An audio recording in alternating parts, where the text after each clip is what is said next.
Hello, in this lesson we are going to learn how to find the derivative of a product of functions, and we are going to learn about a new derivative rule called the product rule. In this first activity, we're going to establish the need for some special kind of rule or some special kind of way to take the derivative of the product of two functions. So let's consider this example where we have two different functions, u of t and v of t. U of t equals 2t squared, v of t equals t cubed plus 4t. So let's determine the derivative of u and the derivative of v separately. For the derivative of u of t, we just need to use the constant multiple rule and the power rule. The derivative of u of t would be u prime of t. The derivative of 2t squared is 4 times t. For the derivative of v, we would have v prime of t equals, and then to take the derivative of v, we're going to use a combination of different rules, as is usually the case. We've got the sum and difference rule, which allows us to take the derivative of each term separately and then add the results.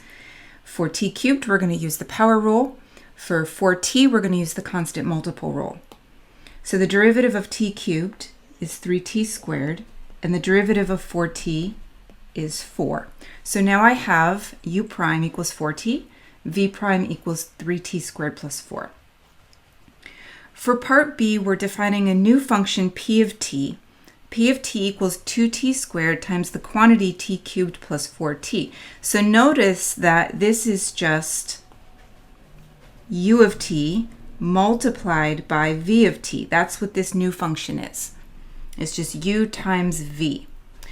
Rewrite the formula for p by distributing the 2t squared term. So we're going to simplify p of t. Instead of writing it in the factored form, 2t squared times the quantity t cubed plus 4t, we'll distribute that 2t squared to get 2t to the power 5 plus 8t to the power 3. Now let's find the derivative of p of t, and that would be p prime of t. We'll first take the derivative of 2 times t to the power 5 using the constant multiple rule and the power rule, and that would be 10t to the power 4. Plus, so I'm using my sum difference rule, the derivative of 8t cubed is going to be 24t squared. That's constant multiple rule and power rule.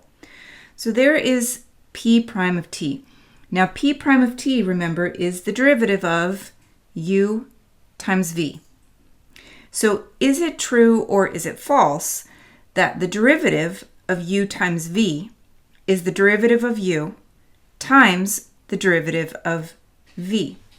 Well, the derivative of u times v is right here. Right? We multiplied out u times v, and then we took the derivative, and we got 10t to the 4th plus 24t squared. The derivative of u prime times v prime would be 4t multiplied by 3t squared plus 4. So let's see if those things are equal. So on the left, we have 10t to the 4th plus 24t squared. And on the right, u prime is 4t, v prime 3t squared plus 4. Are those equal is the question. Are they equal? Well, if we distribute on the right, we get 12t cubed plus 16t. And that is not equal to 10t to the 4th plus 24t squared. We can verify that that's not true if we just let t equal 1, right? So it is sometimes true. I guess if t is equal to 0, it's going to be true, but it's not true in general. If t equals 1 on the left, we get 34. And if t equals 1 on the right, we get 28. So this is a false statement. This right here is false. So very important to remember, you cannot take the derivative of a product simply by multiplying the individual derivatives. That worked for a sum and it worked for a difference. The sum difference rule said if you want the derivative of f plus g, It's the derivative of f plus the derivative of g. And the same thing works with subtraction. But this does not work with multiplication. If you want the derivative of u times v, you cannot take the derivative of u times the derivative of v. It will not give you the correct answer. Okay, so we need to come up with some way to find the derivative of a product. Well, when I say we need to, we can always fall back on using the limit definition of the derivative, but as we've seen, that is a very lengthy process, right? It takes a lot of time and effort to work through the limit definition of the derivative. So it would be nice if we can come up with some way to find the derivative of a product more easily. Well, let's derive what's known as the product rule. The derivative of f, we know from the limit definition of the derivative, is given by the limit as h approaches 0 of f of x plus h minus f of x over h. And the derivative of g of x is the same thing except using the function g. So the derivative of f times g, just treat that as one function now, f times g, would be the limit of f of x plus h g of x plus h minus f of x g of x over h. From there, I've really just added a fancy form of 0. So if we subtract f of x plus h times g of x and then add f of x plus h times g of x, it's like saying I'm going to add 2 and then immediately subtract 2, right? We're just undoing what we did. So this is still equal to the line that came before. Why did we do that? Well, we did that so that we can regroup here a little bit. If we look at the first two terms here, they have a factor in common, f of x plus h. So if we factor out the f of x plus h, then we leave behind this g of x plus h minus g of x. Okay, so we're just factoring out f of x plus h from those two terms. And then if we look at these two terms, they have g of x in common. So we can factor out g of x from those two terms, leaving behind this f of x plus h minus the f of x. Now we can replace this right here with g prime of x. That is what g prime of x equals. That is the limit definition of the derivative of g of x right there. And likewise, this is the limit definition of the derivative of f of x. So that's equal to f prime of x right there. So we can make that substitution, which gives us this equation, f of x plus h times g prime of x plus g of x times f prime of x. Now we're taking the limit as h approaches 0, so at this point we can substitute 0 in for h, and we get a simplified version, f of x times g prime of x plus g of x times f prime of x, and this is what is known as the product rule.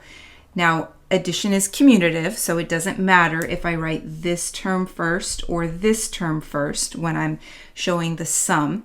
So on the last line, I've just rearranged the order a little bit. Multiplication is also commutative, and so we can put the f prime in front of the g of x. Okay, so this final result here is what we call the product rule. And let's summarize that on the next slide.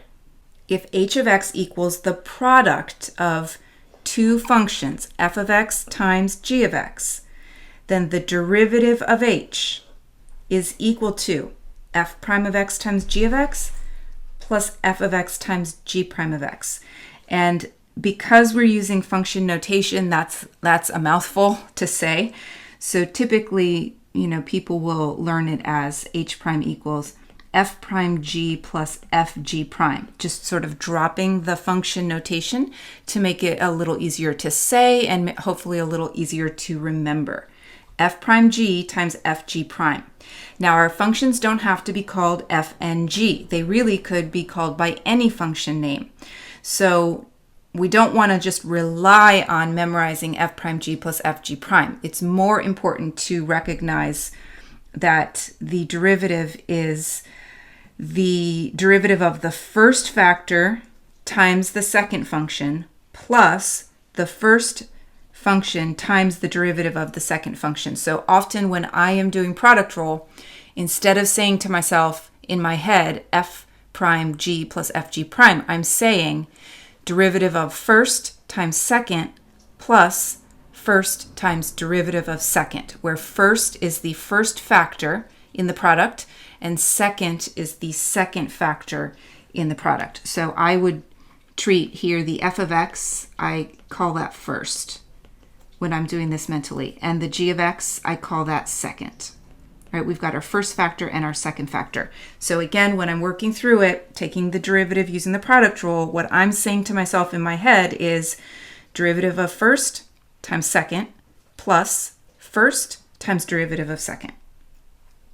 And we have another example here of the product rule written where the functions are not called f and g, they're called u and v. So we can also call them by other names, but this is just to illustrate that it doesn't have to be f and g. So the derivative of the product of u and v would be u prime v plus uv prime. Let's look at an example. And we've already worked out p prime of t for the function p equals 2t squared times t cubed plus 4t, but now let's try this using the product rule. When we did it a bit earlier, what we did was distribute the 2t squared, and then we didn't have a product. We just had a function, and we used the sum difference rule and the constant multiple rule and the power rule. So we were able to avoid having to use product rule just by algebraically rewriting the function in a different way so that it wasn't a product. But we could, now we have this new tool, we could take the derivative of the product without simplifying it first. We're going to think of this as 2t squared being a factor, and then t cubed plus 4t as being a factor. Okay, so 2t squared is first, t cubed plus 4t is second. Here we go. So the derivative of p of t is p prime of t. Now, the derivative of the first, so I want the derivative, I'm going to write this out the long way first just to be super clear what I'm doing. The derivative of 2t squared. If I put brackets and the prime symbol, it means take the derivative of what's inside. So we haven't taken the derivative yet. This is just indicating that we need to find the derivative of 2t squared. Okay, so derivative of first times the second plus the first times the derivative of the second. So I haven't actually taken a derivative yet. I still need to do that part, but I've set it up. So the derivative of 2t squared is 4t. That is constant multiple rule and power rule. Times, we don't do anything with the second factor. Well, we include it. I shouldn't say we don't do anything. We include it as is, plus 2t squared times, and now I have to take the derivative of t cubed plus 4t. So 3t squared plus 4. And that is my final answer for p prime of t. Now we could simplify this further. If we distributed the 4t, distributed the 2t squared, combined any like terms that we might have, and then we should be able to show that it is equal to what we got in this previous question right here. For the following set of equations, we're going to decide if we must use the product rule to find the derivative, or maybe there is another way. Now, you can use the product rule for all of these equations to find the derivative of all of these equations because these are all products. Number one, if we just identify first factor, second factor, right? There's first factor, second factor. Number two, you could think of that as 5 times x. Number three, you can think of it as 3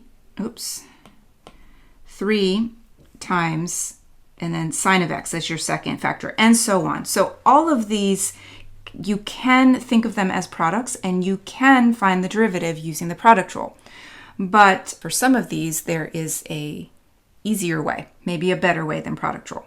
Number one, for example, if you leave it written in this form, then yes, absolutely, you must use the product rule to find the derivative. But we can simplify this algebraically. We can multiply this out or expand this. This is x squared minus 9, and the derivative of x squared minus 9 is just 2x. So I was able to do that very quickly and easily in my head without having to use the product rule. I simply simplified it first algebraically, and then I used the power rule and the constant rule to find the derivative.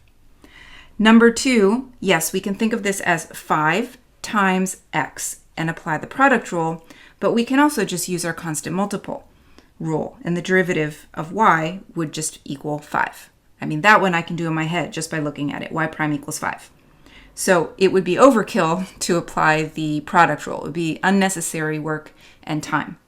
Number 3, again, we can just do constant multiple rule, just like in number 2. The derivative of 3 times sine x is 3 times cosine x. Done. So not necessary to use the product rule there. Number 4, we can't use the constant multiple rule as our only rule. We could say, yes, 3 is a constant multiple, but then what we have left is still a product. X times the sine of x would still be a product, and that would require the product rule to finish the derivative there. So I would say for number 4, there's no getting around the product rule. Right, we're going to have to use product rule for number 4. If the x wasn't in front of the sine x, if it was just 3 sine x, as in number 3, we saw we could get away with not using the product rule. But for number 4, we need to. Number 5, 2x times 1 over x squared. At first glance, it looks like you probably need to use the product rule, and it's absolutely fine if you do that. But we can simplify this one algebraically. We can also say that y equals 2x times 1 over x squared is equal to 1 over x. So it's 2 times 1 over x. And now I can use the constant multiple rule, say y prime equals 2 times negative 1 over x squared. So the derivative of 1 over x, I think we talked about this last time, is a good one to put on your list of derivatives to memorize, because that one does come up frequently.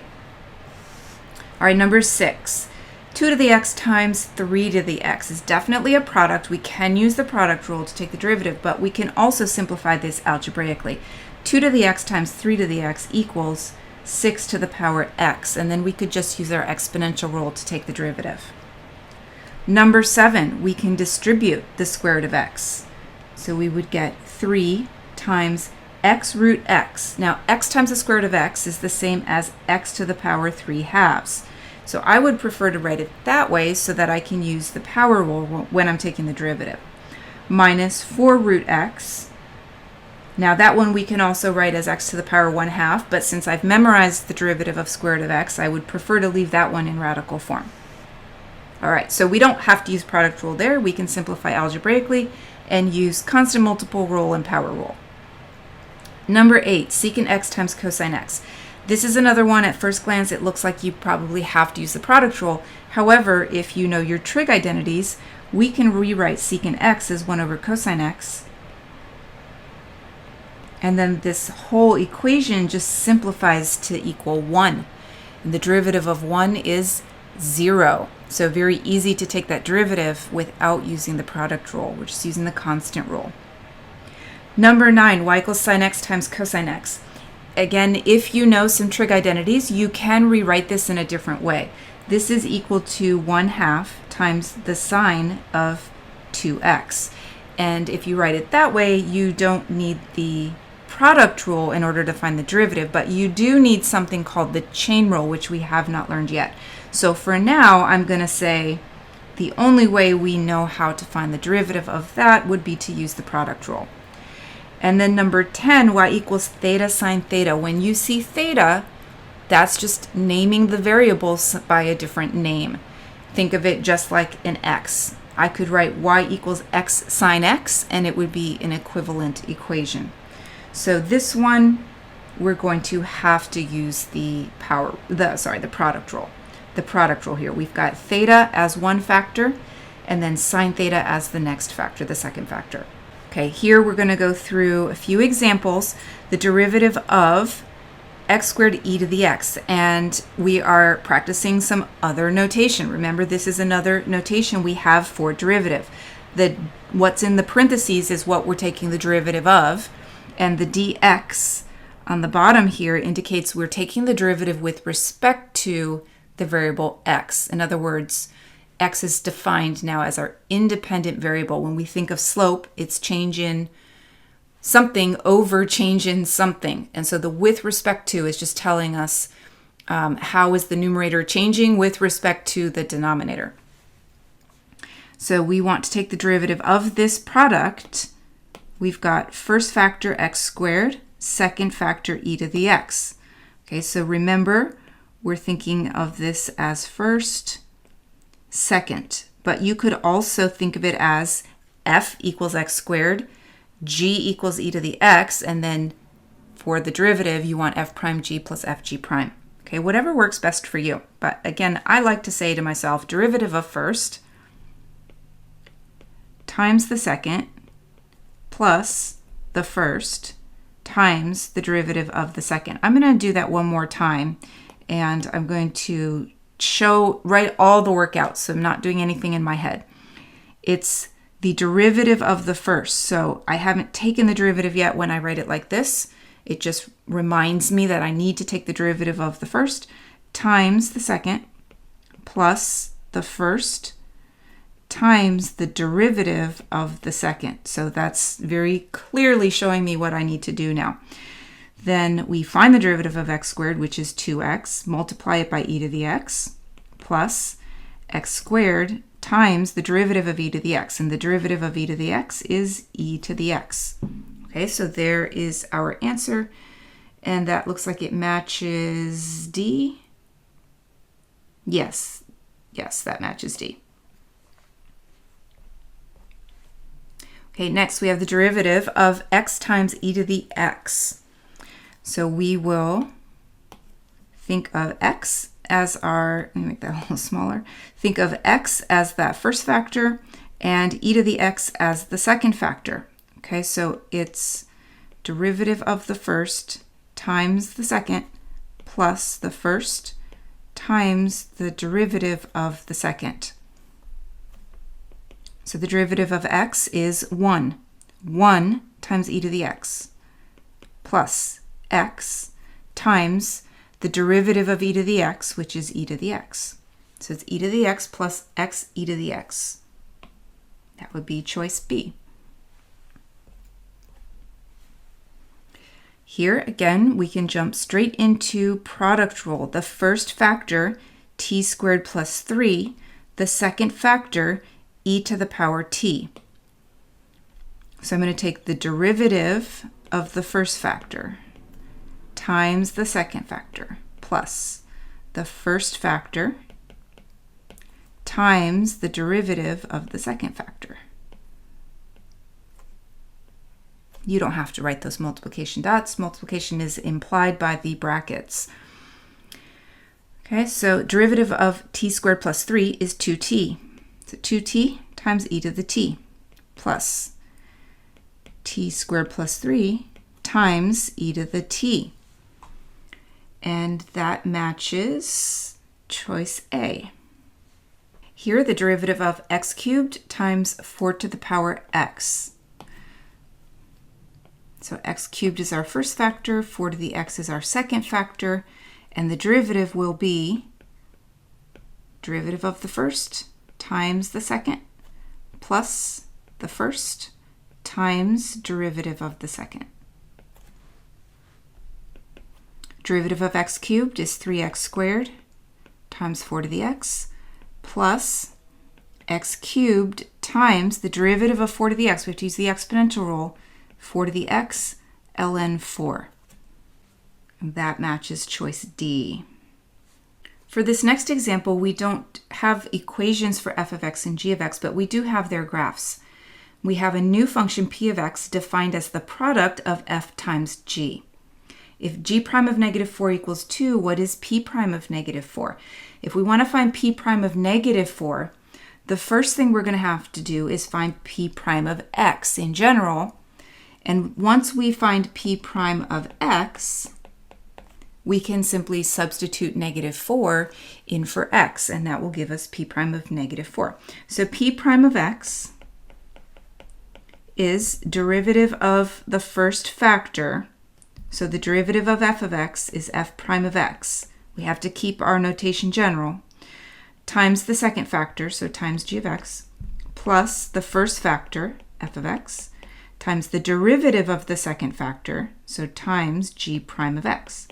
There's p prime of x. So now we can find p prime of negative 4 by substituting negative 4 in for x. So it's f prime of negative 4 times g of negative 4 plus f of negative 4 times g prime of negative 4.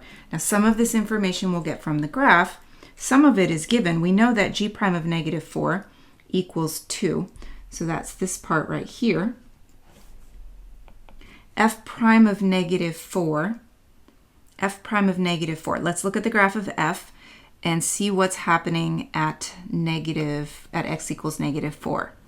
Okay, so we're at this point right here, and that part of the graph is linear, so we know the derivative is equal to the slope of the curve, and the slope there is negative 1. So f prime of negative 4 is negative 1. Write that a little better.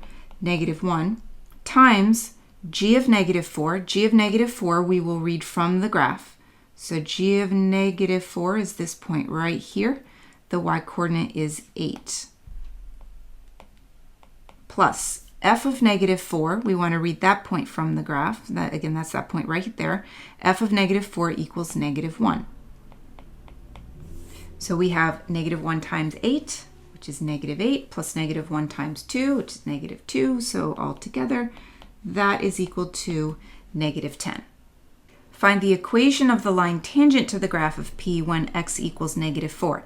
So we just saw that P prime of negative 4 equals 10. Was it negative 10? Negative 10. And P of negative 4, we haven't calculated yet, but we can get P of negative 4 by substituting negative 4 in for x into the equation for P of x. So that would be f of negative 4 times g of negative 4. F of negative 4 was negative 1. G of negative 4 was 8. Equals negative 8. Once you know P of negative 4 and P prime of negative 4, you can write your tangent line equation. All right, the tangent line equation, we can call it L of x if we want to stick with our function notation, or you could just say y equals. And it is that y-coordinate, negative 10, plus the slope, negative 8. So instead of plus negative 8, I'll just write minus 8. Oh, I mixed these up. Let's try that again. I said the right thing, but I recorded the wrong values. So it is the y-coordinate of the point of tangency, which is actually the negative 8. So let's fix that. Negative 8. Plus, and then the slope would be the P prime of negative 4. P prime of negative 4 is negative 10. So plus negative 10, well, we still have a plus negative, so I'll write minus 10 times x minus the x coordinate of the point of tangency, and that we can see is right here. So we want to subtract negative 4. That double negative makes it plus 4. That is the equation of our tangent line. There's no need to simplify that unless you're working on a multiple choice question where you're trying to match one of the forms of the answer choices. Let r of x equal x squared times g of x. So we have a product of two functions here. The first factor, x squared. The second factor, g of x. If r prime of negative 2 equals 36, what's the value of g prime of negative 2? So we know something about r prime of negative 2. Let's go ahead and find an equation for r prime of x. And to do that, we're going to apply the product rule. So we want the derivative of x squared times g of x plus x squared times the derivative of g of x. Okay, so that is going to equal x squared, oh, I forgot my prime symbol there. We want the derivative of x squared. So that's going to be 2x g of x plus x squared g prime of x. That is what r prime of x is equal to. So r prime of negative 2, we can substitute negative 2 into r prime of x, would be 2 times negative 2 times g of negative 2 plus negative 2 squared times g prime of negative 2. That's a lot of 2's. Okay, 2 times negative 2 is negative 4. G of negative 2 we can read from the graph. G of negative 2 is negative 4. Plus 4 times g prime of negative 2. And g prime of negative 2 is what we're trying to solve for here. We know that r prime of 2 equals 36. So I'm going to set all of that equal to 36. Okay, so we can simplify some more. Let me just write it down here. 36 equals 16 plus 4 times g prime of negative 2. Now we could estimate g prime of negative 2, by the way, if we drew a tangent line here and calculated the slope, but we might not get the exact answer doing it that way. So we're going to continue to solve this equation. We can subtract 16 from both sides, and we get 20 equals 4 times g prime of negative 2, and then we divide by 4, and we get 5 equals g prime of negative 2 as our final answer. So 5, which seems to make sense based on how that tangent line looks. It has a slope of 5. Now the second part of that question, find the equation of the line tangent to the graph of r of x when x equals negative 2. We already have r prime of negative 2. In order to write the equation of our tangent line, now we need to know r of negative 2. r of negative 2 is going to give us the y-coordinate at the point of tangency for the function r of x.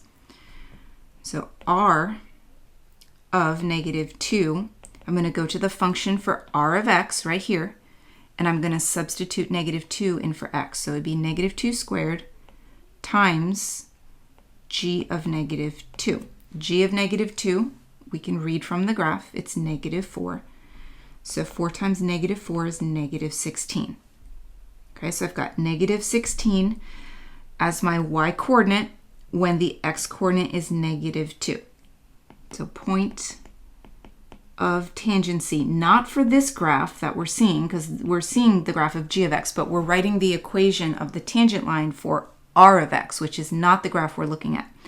But the point of tangency on r of x is negative 2 comma negative 16, and then the slope at x equals negative 2 is right here, 36. Okay, so our tangent line equation, I'm running out of space, but let's try and write it right here.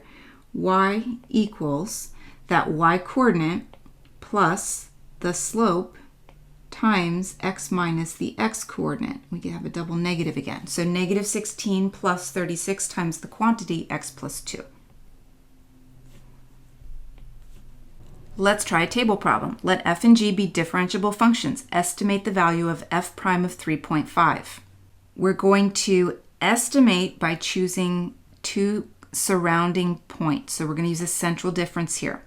I want f prime of 3.5. So I'm looking first at f, and I'm trying to find points that would be around either side of 3.5. So we have a 3 and a 4 as x-coordinates. Okay, so the 3 is a little bit less than 3.5. The 4 is a little bit more than 3.5, so that should work well. We're going to choose those points. Those points are 4, 1 and 3, negative 2. I'm using those 2 points, and I'm finding the central difference, or in other words, finding the slope of the secant line between these 2 points. So we'll write f prime of 3.5 is approximately, it's not exactly equal, this is an approximation, is approximately equal to negative 2 minus 1 over 3 minus 4. And you might, switch the order of these 2 points. That's fine if you want to switch the order of them. It will give you the same answer either way. So this is negative 3 over negative 1, or just 3. So f prime of 3.5 is approximately equal to 3.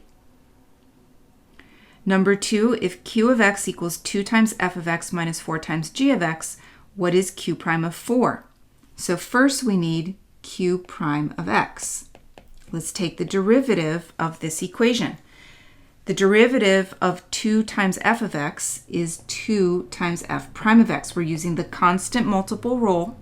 So if the function is multiplied by 2, then the derivative will also be multiplied by 2. And then the derivative of f of x is f prime of x. Okay, minus, we're using the sum difference rule. The derivative of 4 times g of x is 4 times g prime of x. Now that I know q prime of x, I can find q prime of 4 by substituting 4 in for x. 2f prime of 4 minus 4 g prime of 4. And we can read those values from the table. So f prime of 4 is equal to 2 minus 4 times g prime of 4. G prime of 4 is equal to negative 3. So 4 plus 12, or 16. If p of x equals negative 2f of x times g of x, what is the value of p prime of 3? So we need to find p prime of x first. P prime of x, we're going to have to use the product rule here. We have the product of f times g times negative 2. So you can decide if you want to factor out the constant multiple. We know when we take the derivative, the constant multiple is going to stay a constant multiple. So I can sort of ignore it for now and just know that it's going to be on my final answer. Or if you want to, you can say, no, I'm going to keep the negative 2 with the f of x and consider that the first factor. So you can do it that way as well. I'm choosing to factor out the negative 2 constant multiple, and then that just gets multiplied by the derivative of f times g, which is f prime g plus f g prime. And we will now find p prime of 3 by substituting 3 in for x. So f prime of 3, g of 3, plus f of 3, g prime of 3. And we will read those values from the table. F prime of 3 is right here, negative 4, times g of 3. G of 3 is right here, negative 3, plus f of 3 right here, negative 2, times g prime of 3. G prime of 3 is right here, it's 2. Okay, so we simplified that. The negative 4 times negative 3 is 12, minus 4 is 8, times the negative 2 is negative 16. Find the equation of the line tangent to the graph of v of x equals x cubed times f of x when x equals negative 1. So we need to know two things. We need to know v of negative 1, and we need to know v prime of negative 1. V of negative 1 is going to establish the point of tangency. The x-coordinate is negative 1, and whatever v of negative 1 is equal to is the y-coordinate of the point of tangency. V prime of negative 1 tells us the slope of the tangent line, so we need both of those things. Okay, we'll start by, we already have the equation for v of x. Let me highlight that. V of x equals x cubed times f. So I can find v of negative 1 by substituting in negative 1. Negative 1 cubed is negative 1 times f of negative 1. And we can read that from the table. F of negative 1 is 2. So I have negative 1 times 2, or negative 2. Okay, that means my point of tangency is negative 1 comma negative 2.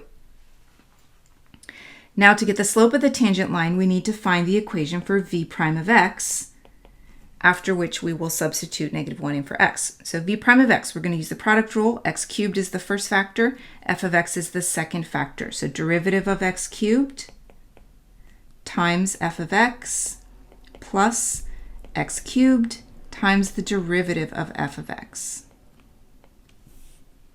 Now for v prime of negative 1, be 3 times negative 1 squared times f of negative 1 plus negative 1 cubed, which is negative 1, times f prime of negative 1. And let's read those values from the table. So f of negative 1 is 2. F prime of negative 1 is 1. 6 minus 1 is 5. So the slope of the tangent is 5. And that means the equation of the tangent line is, so it's y-coordinate plus slope times x minus the x-coordinate. -2 plus 5 times the quantity x plus 1. Number 5, if k of x equals 2f plus 3 times 3 minus g, what is the value of k prime of 3? So first we find k prime of x, and then we'll be able to substitute 3 in for x. The first factor, 2 times f of x plus 3. The second factor, 3 minus g of x. Okay, so we want, I'm going to write it out before I actually take the derivative. We want 2 f of x plus 3 prime times 3 minus g plus 2f of x plus 3 times the derivative of 3 minus g. Okay, that's the setup for product rule. So now let's go ahead and compute that derivative. The derivative of 2f of x plus 3 is 2f prime of x. Constant multiple rule, so the 2 stays. Derivative of f is f prime. The derivative of 3 is 0. That's a constant, so use the constant rule there. So all of this gets multiplied by 3 minus g of x plus 2 times f of x plus 3, that quantity, times the derivative of 3 is 0. The derivative of negative g of x is negative g prime of x. Constant multiple rule for the negative 1 times g of x. And then derivative of g is just g prime. Now we want k prime of 3. So k prime of 3 would be 2 times f prime of 3. So let's grab f prime of 3 from the table, -4, times 3 minus g of 3. G of 3 is -3. Plus 2 times f of 3. F of 3 is -2 plus 3 times negative g prime of 3. So -2. And then we just need to simplify from there. So 2 times -4 is -8, times 6 is -48. You write it down or I'll forget. -48 plus 2 times -2 is -4 plus 3 is -1 times -2 is +2. So final answer, -46. Find the equation of the line tangent to g of t equals t squared cosine t when t equals pi over 2. Once again, we're looking for the equation of a tangent line at the point where t equals pi over 2. So we're going to need to know what is g of pi over 2 to get the point of tangency, and then what is g prime of pi over 2 to get the slope of the tangent line. Well, g of pi over 2 we can find right now by substituting pi over 2 into the equation for g of t. So it'd be pi over 2 squared times the cosine of pi over 2. The cosine of pi over 2 is 0. So this is just equal to 0. G of pi over 2 equals 0. Okay, so that is the point of tangency, pi over 2 comma 0. Now, to get g prime of pi over 2, we first need to find g prime of x. So again, we're going to look at the equation for g of t, and now we're going to find the derivative, which requires us to use the product rule. We need to take the derivative of t squared times cosine t plus t squared times the derivative of cosine t. The derivative of t squared is 2t times cosine t plus t squared. The derivative of cosine t is negative sine t, so I'll change that plus to a minus, and then sine t. That is g prime of x. Now g prime of pi over 2 will be 2 times pi over 2 times the cosine of pi over 2, which is 0. so that whole term is just going to be 0, minus pi over 2 squared times the sine of pi over 2. The sine of pi over 2 is equal to 1. So the answer here is just negative, it's 0 minus pi over 2 squared times 1. So just minus pi squared over 4. That is the slope of our tangent line, negative pi squared over 4. So the equation of the tangent line, we want the y-coordinate, which is 0, plus the slope. So I'm not going to write the 0 plus in front.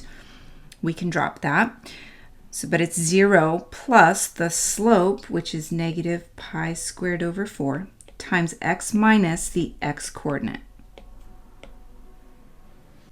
Now find the equation of the line normal to the graph of f. So remember that the normal line is perpendicular to the tangent line. So for the normal line, we need to know what is f of 2, because that's our point of tangency is where x equals 2. And for the slope, instead of finding f prime of 2, that would be the slope of the tangent line, we want the opposite reciprocal, so negative 1 over f prime of 2. So this is going to be the, well, let's just make a note here, what this is going to give us. This is going to be the y-coordinate of the point of tangency. The x-coordinate is 2, but this will give us the y-coordinate. This is the slope of the tangent line at x equals 2, or at the point of tangency, let's just say that. And then this is the slope of the normal line at the point of tangency. Okay, so we can find f of 2 right now by substituting 2 into our equation up here. Let's highlight our equation. There we go. So f of 2 equals 2 times 2 plus 3 times 2 minus 1 times 2 plus 3, or 35. Okay, f of 2 equals 35. So that's the y-coordinate of our point of tangency, and the x-coordinate is 2. Now we need to find f prime of x to get the slope of the tangent line, but look at f of x. F of x is the product of 3 factors here. So my suggestion would be to either simplify this to the point where there's only 2 factors, so we can use the product rule, or to just go ahead and simplify it all the way out and use the power rule, constant multiple rule. So let's simplify f of x first. It's 2x plus 3 times, and if we multiply x minus 1 by x plus 3, if you multiply those last 2 terms together right here, you're going to get x squared plus 2x minus 3. So now you can decide, do you want to multiply this out again and then just use power rule, constant multiple rule, or do you want to use product rule? I'm going to go ahead and use product rule.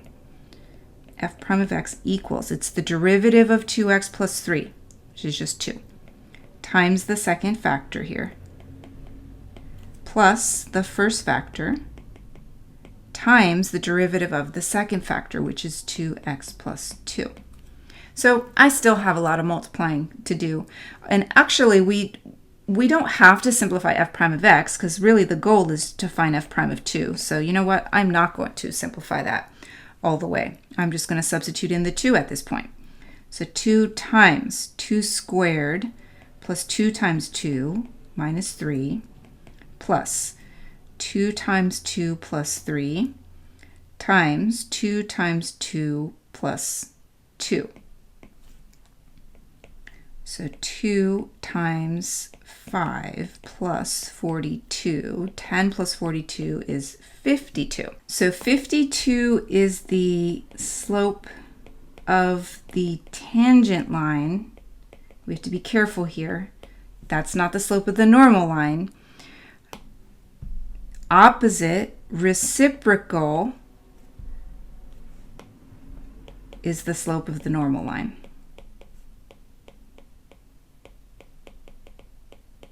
let's write the equation of our normal line. So it's y equals the y coordinate from the point of tangency, that's the 35, plus the slope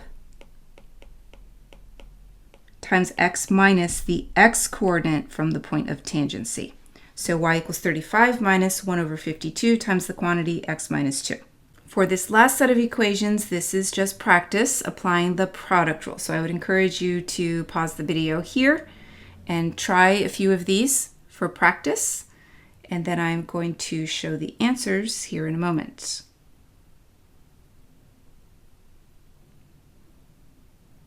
Okay, here are the derivatives for these 6 equations. You can see that it's not necessary to simplify them all the way unless you're asked to do so. Okay, so that wraps up our lesson on the product rule. Next time we are going to be looking at the quotient rule to help us find the derivative of quotients.